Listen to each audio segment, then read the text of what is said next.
तो क्या आप जानते हैं कि मेघनाद की मृत्यु के बाद सुलोचना का क्या हुआ? तो आइए इस वीडियो में जानते हैं। सुलोचना मेघनाद की पत्नी और भगवान विष्णु शेषनाग की पुत्री थी। क्योंकि लक्ष्मण शेषनाग के ही अवतार थे, इसलिए वह सुलोचना के पिता और मेघनाद के ससुर लगते थे। सुलोचना को नाग कन्या भी कहा जाता था। कुछ पुस्तकों के अनुसार उसका नाम प्रमीला भी बताया गया है। युद्ध भूमि में जब मेघनाद लक्ष्मण के हाथों वीर गति को प्राप्त हो गया था, तब सुलोचना अपने पति के शरीर के साथ सती हो गई थी। हालांकि इसका उल्लेख न तो वाल्मीकि द्वारा रचित रामायण में है और न ही तुलसीदास द्वारा रचित रामचरितमानस में मिलता है। कुछ तमिल भाषाओं की कथाओं में इसका उल्लेख है। इसलिए तो मैं आज आपको सुलोचना के चरित्र और उसके सती होने की कथा के बारे में बताऊंगी। तीसरी बार युद्ध में जाते समय मेघनाद को यह ज्ञात हो गया था कि श्री राम और लक्ष्मण कोई साधारण मानव नहीं है, बल्कि स्वयं नारायण का रूप है। तो वह अपने माता पिता और सुलोचना से आखिरी बार मिलने आया। जब वह अपने माता पिता से मिलकर जाने लगा, तब उसने सुलोचना को देखा। सुलोचना से वह इसलिए नहीं मिलना चाहता था क्योंकि उसे लग रहा था कि कहीं वह सुलोचना के आंसू देखकर वह भावुक ना हो जाए। अगर ऐसा हुआ तो वह युद्ध में कमज़ोर पड़ जाएगा।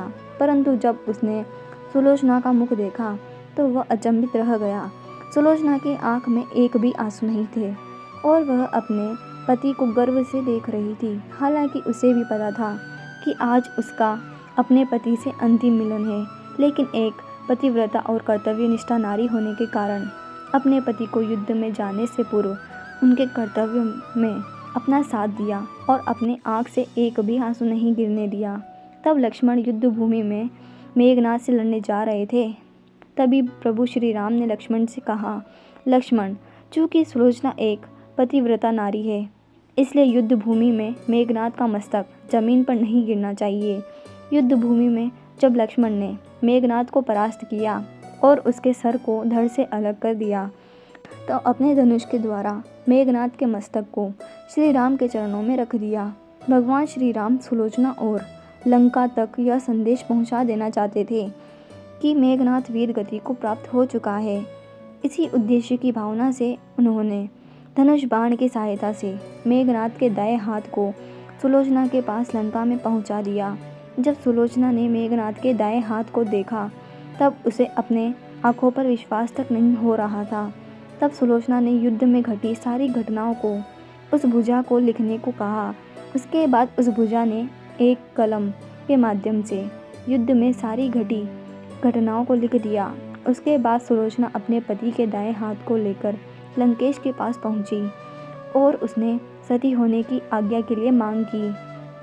हालांकि रावण ने उसे आज्ञा दे दी, लेकिन पति के सर के बिना सती होना असंभव था।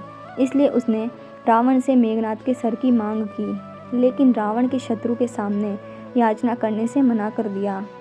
उनकी सेना में बहुत सारे योग पुरुष रहते थे, इसलिए रावण ने सुलोचना को स्वयं भगवान श्री राम के पास जाकर मेघनाद के सर को लाने की आज्ञा दे दी। सुलोचना रावण की आज्ञा पाकर प्रभु श्री राम की कुटिया की ओर चल पड़ी। जब सुलोचना भगवान श्री राम के पास पहुंची, तब भगवान श्री राम और उनकी सेना ने उनका आदर और सम्मान से स्वागत किया। सुलोचना ने भगवान श्री राम को प्रणाम किया और उसने अपने पति के सर को ले जाने की मांग की। प्रभु श्री राम ने बिना विलंब किए सुग्रीव को मेघनाद के सर को लाने की आज्ञा दी, लेकिन वहां पर उपस्थित सभी लोगों के मन में यह शंका थी कि सुलोचना को यह जानकारी कैसे पता चली कि मेघनाद का सर प्रभु श्री राम के पास है। तभी सुलोचना ने बताया, मेघनाद की भुजा ने युद्ध में घटी सारी घटनाओं को मुझे लिखकर बता दिया है। यह सुनने के बाद सुग्रीव ने सुलोचना के सामने यह मांग रखी कि यदि उसका पति धर्म इतना शक्तिशाली है तो वह मेघनाद के कटे हुए सर को हंसाकर दिखाए। यह सब सुनने के बाद सुलोचना ने उस मस्तिष्क को अपने पतिव्रत धर्म का वास्ता देकर उसे सबके सामने हंसने के लिए कहा। सुलोचना की इतनी सी बात सुनकर मेघनाद का कटा हुआ सर सबके सामने जोर जोर से हंसने लगा। तभी सभी लोग यह देखकर आश्चर्यचकित हो गए, लेकिन प्रभु श्री राम सुलोचना की भाव और शक्ति से भली भांति परिचित थे। प्रभु श्री राम ने उस दिन की युद्ध विराम की घोषणा कर दी और लंका को यह आदेश दिया कि वह अपने युवराज को लेकर जाए और उसका अंतिम संस्कार करे, ताकि सुलोचना के सती होने में किसी भी प्रकार का रक्त ना बहे। इसलिए उसी दिन युद्ध नहीं हुआ। सुलोचना अपने पति के कटे हुए सर को लेकर लंका गई और वह समुद्र के किनारे सभी मृतक सैनिक और मेघनाद की अर्थी सजाई गई।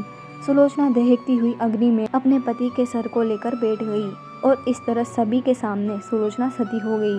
दोस्तों, अगर आपको यह वीडियो अच्छा लगा हो तो लाइक करें और शेयर करें, और अगर आप हमारे चैनल पर पहली बार आए हैं तो इस चैनल को सब्सक्राइब जरूर करें और बेल आइकन को दबाना ना भूलें, ताकि आने वाली हर वीडियो का नोटिफिकेशन आपको सबसे पहले मिल जाए।